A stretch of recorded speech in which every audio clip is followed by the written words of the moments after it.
In the half of a nation's journey to empower its youth, a seed of promise has been planted. The Nigerian Education Loan Fund, Nelfund, an initiative born to nurture dreams, to make distant lines within reach. With the stroke of a pen in June 2023, President Bola Ahmed Tinubu ignited a new flame of hope, renewing his promise to make education not a privilege, but a right for all. Already, thousands of students from federal and state institutions have started benefiting from the proceeds as they find the weight of the financial burdens lifted. This is Reshaping Democracy. I am Ignatius Nkwo.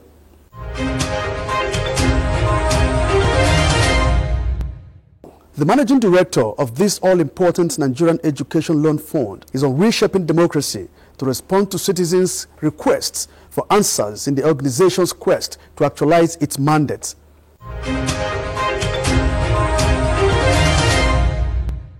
I am Esther Phillips from Katsina State. So we are curious to know what informed the federal government's decision to create the student loan program. Well, thank you very much, Esther Phillips. The situation that informed the introduction of this student loan fund, I think, is twofold. One is the dire need for Nigerians to be able to access tertiary education. The highest level of education anywhere in the world is tertiary, the tertiary level. For Nigerians to be able to take that final step so that they can consolidate their learning over the previous years to enable them to become the best that they can be. That opportunity, when it is not provided, causes a lot of problems in society. So it is about the provision of the opportunity. Not everybody wants the opportunity. Not everybody needs the opportunity, but it must be provided. It has two impacts. One is that it allows people to be able to attain the greatest heights if they want to, and if they put in the work at that level, to be able to attain the greatest heights, not just in this society, but globally. The second thing is that the more people who are educated at the highest levels in any nation has an impact on the socio-economic positioning of that nation. So if you take two countries and one has 90% of its population educated to, let's for argument's sake, say to tertiary level, and another country with the same population number has only 40%, there will be clear differences in the world that we live in today as to the standing of those two nations. There will be differences in what those two nations can achieve. So to your question, Esther Phillips, what is the other thing that's informed this decision? I think the administration has recognized that it is difficult for anyone to be able to pay for tertiary education. It's very expensive. Just anybody to be able to pay for it. It's really, even across the world, reserved for a privileged few who can afford it. But it's been addressed in other countries in the world by providing loans, student loans. And it's worked very, very effectively in terms of what it's done for those nations. The UK, for example, provides student loans. The US provides student loans. There are many countries where the government has intervened, recognizing that education is precious and priceless. So I think it's those two things, how it impacts the people and the success that we've seen in other countries where student loans have been properly introduced and effectively implemented. My name is Jamil Yusuf from Katsina State. What are the eligibility criteria for students to access this loan, and what documents are needed for this application? Okay. So in terms of the eligibility criteria, so these are prescribed by law. The law says that the students who apply for this loan can only get it if they have a national identity number. In other words, they must be Nigerians by citizenship. That's one criteria of eligibility. The second is that they must be attending a tertiary institution owned by government. And when I say owned by government, I mean by the federal government or by the state governments. So as long as it's not a private entity at tertiary level, that's the second criteria. So they must be attending that institution. There must be confirmation that they've gained attendance to that institution. They should also have gained that admission through JAMB. So there's a proper process for accessing tertiary institutions. And JAMB is the route for them to be able to access those institutions.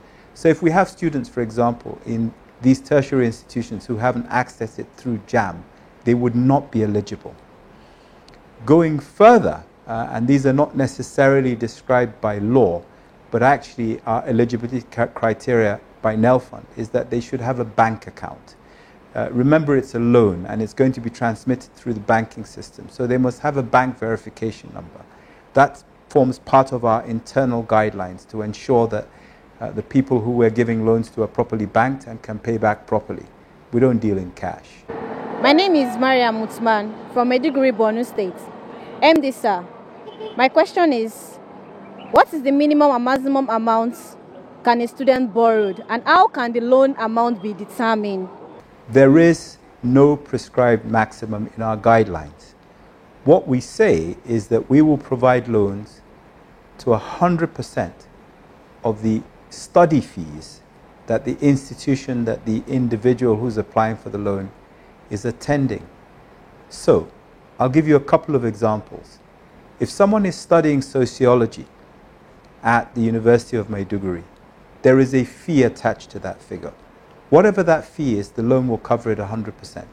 That course may be 3 years.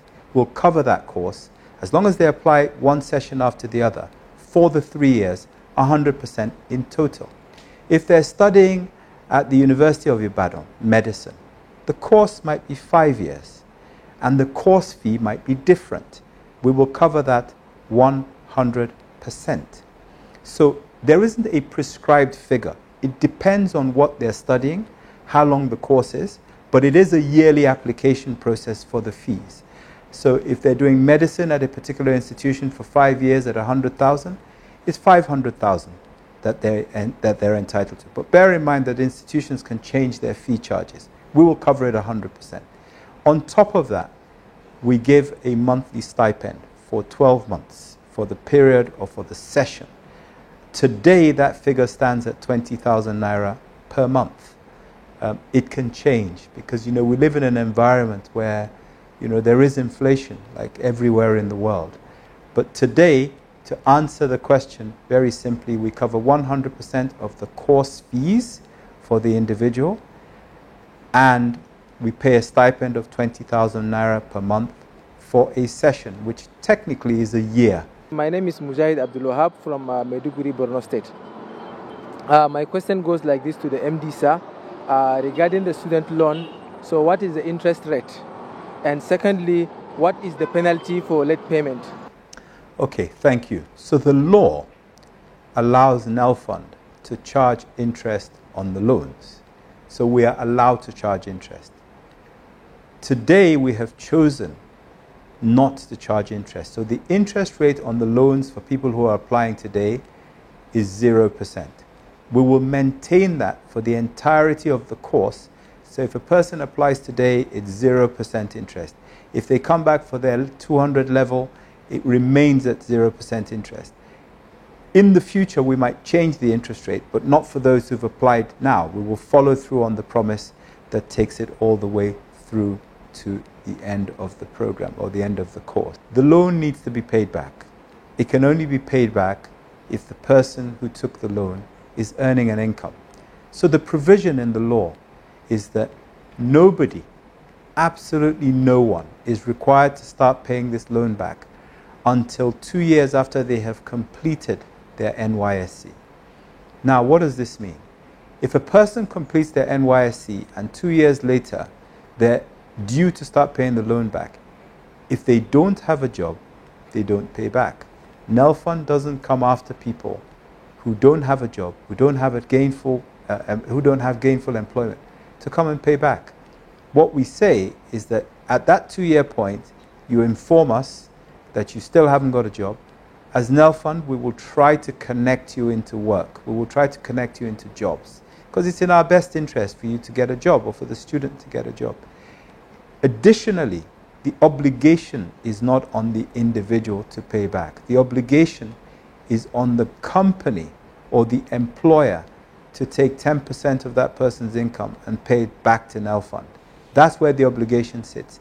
I'll give you a small example of how that could work.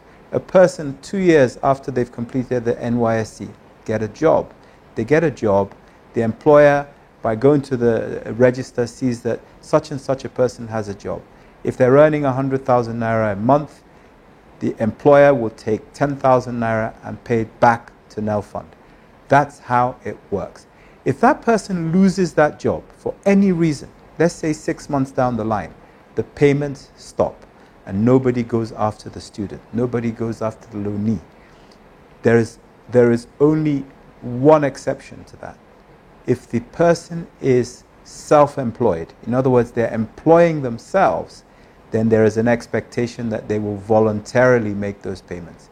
If they don't, then we will treat them the way we treat an employer who doesn't make the remittance. We will probably go after them. Just so that you know as well that we do ask for a mandate that allows us to have access to the accounts of those who are taking these loans. And if we find that large amounts of money are going into the account and the person is saying that they haven't got a job or they haven't got an income, we reserve the right to take what is owed to Nelfund and pull it back out of the bank account into the Nelfund account. One last thing I should say. I said 2 years after NYSC. It's important to point out that if a student, a loanee, wants to pay their loan back the day after they graduate, whilst they're studying, when they have money, before that 2 years, before they even do NYSC, they're welcome to pay back. My name is Dr. Inibaraton Priye. I'm calling from Bayelsa State. MD, are there quota for each state and plans to modify or increase the amount that is involved for the student loan across the country? Bayelsans, we are interested to know really what will become to us. The reason is simple. There are migrant fishermen, there are visas. So how will they key into the process and also benefit from the student loan board? Thank you. Okay. There are no quotas for states. There are no preset quotas for states. What we have decided at Nelfund, because the law requires us to try to ensure that people from across the country can have access to the loan so that there's geographical spread. This is taxpayers' money. These loans are given from taxpayers' money. Taxes are raised from Nigerians from all corners of Nigeria. So it's only fair that people who access this loan can come from anywhere. So what we will try to do, and we're already trying, is to ensure that we bring the opportunity, this equal opportunity, to everyone in Nigeria. It's worth noting, though, and mentioning that it is unethical to force people to take loans. If a whole state, a whole local government, a whole tribe, a whole religious group decide that they don't want to take the loan for whatever reason, there's very little we can do because that's a position that they've taken. But we are going to bring the opportunity to everybody. We're going to tell everybody about the opportunity that this loan brings to them. Yes, we're going to index link what we're doing. In other words, we're going to be looking at inflation, we're going to be looking at increases in fees to ensure that, we're reflecting, the economic realities of Nigeria, which everyone is facing. In terms of migrant families, it's an interesting question. Our portal where applications are received don't take into account where people are from. We are asking students from all corners of Nigeria, whether you're an Igbo student in Maiduguri or a Yoruba student in Uyo or a Kalabari student in Jalingo, the system doesn't care. And you can move, you can change addresses. It's an entirely technology-based online portal system. You start the loan application, and from when you start to when you finish, you shouldn't really meet anyone. You shouldn't connect with anybody. You basically do this on a device that may end up giving you the alert without you meeting anybody. Whether your family or you have moved 20 times in that period, Nelfund doesn't really get involved in that. However, if you are at a particular institution, let's say you're at the University of Calabar, and you decide to change and go to the University of, I don't know, Yola, okay, for example. You know, we pay fees for people who are in a specific institution. If you decide to change, then that could get complicated. We don't really encourage migration from institution to institution. I just thought I'd throw that in, just so that it's clear, because you used the questioner used the word migration. My name is Ageze Victor Ogenetega, a student of University of Ilorin, and by privilege, the Student Union President, University of Ilorin. Sir, my question is regarding the requirements, which is that the repayment should be made 2 years after NYSC has been done.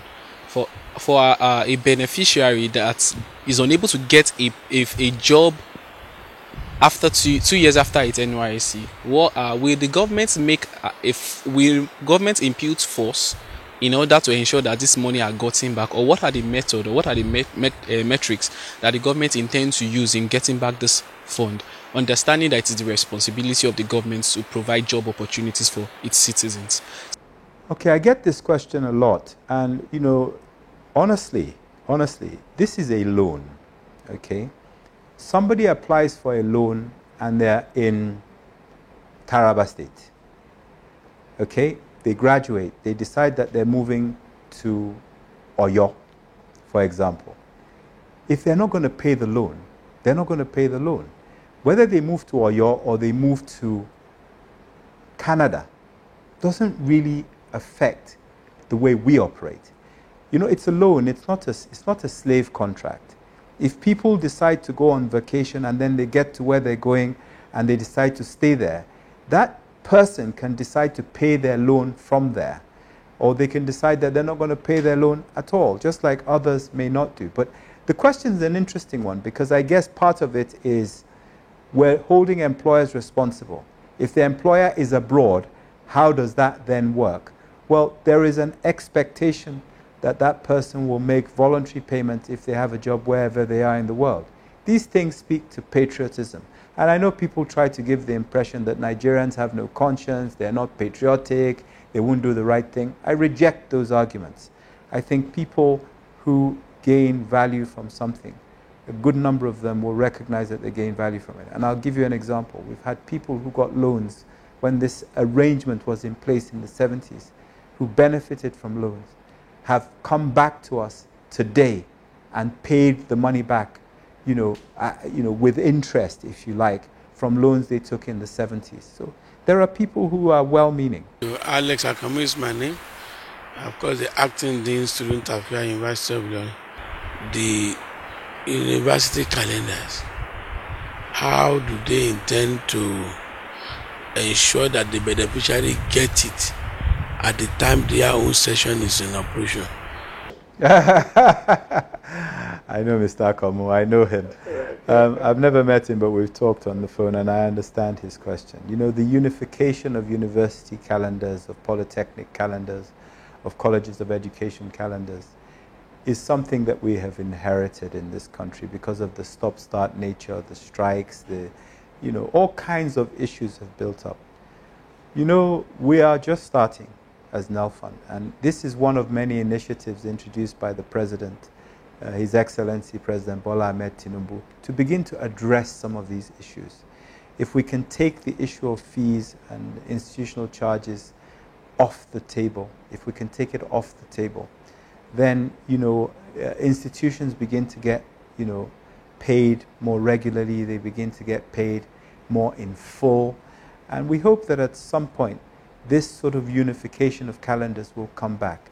In some ways, I'm going to be asking the institutions to come to us and begin to tailor their calendars as a group to meet this opportunity from a big payer, Nelfund, rather than us trying to. This staccato stop-start is not something we can do anything about, because we've got to have a process of our own.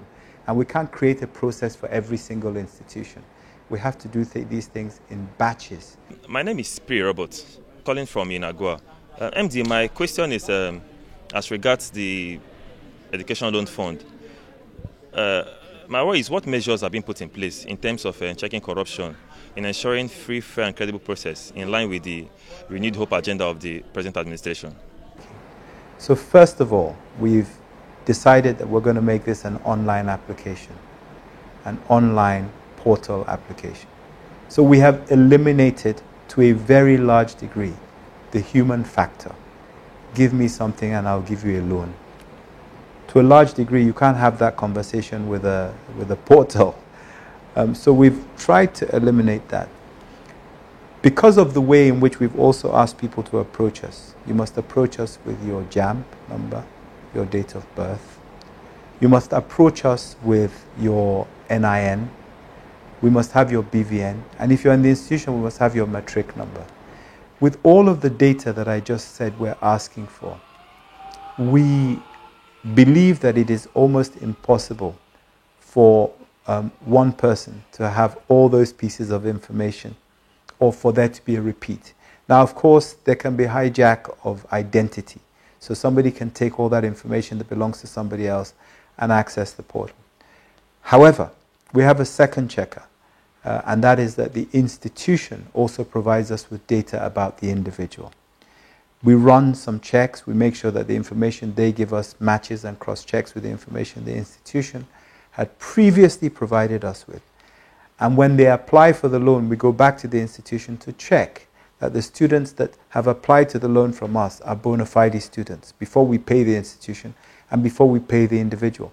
There are other measures that we're putting in place which I cannot discuss in public to ensure that, or to try to ensure that we are able to catch those who try to fiddle the system. Of course, one of the big areas that we need to be concerned about is our own internal processes. Do we have the right people processing this? Do we have the right inputs? Do we have the right level of integrity? Because at the back end of our system, we're also potentially vulnerable. But I can't discuss those here. I would say to you that we've received 50 billion naira from the EFCC, which is from the proceeds of crime.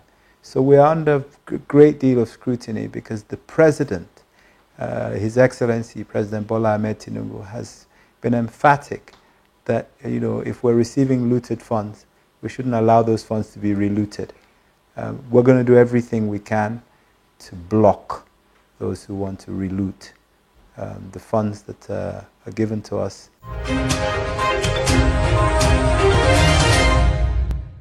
Nelfund has in recent times embarked on a sweeping wave of sensitization campaign, enlightening the public on the seamless nature of its application process, designed to be straightforward and easy to navigate with a flexible repayment terms to ensure students can repay the loan without undue hardship. On the whole, like a manna from heaven, Nelfund is proving to be a valuable resource for students who need financial assistance to pursue their education, helping to promote equitable access to higher education in Nigeria. Well, this is Reshaping Democracy. I am Ignatius Nkwo. Bye.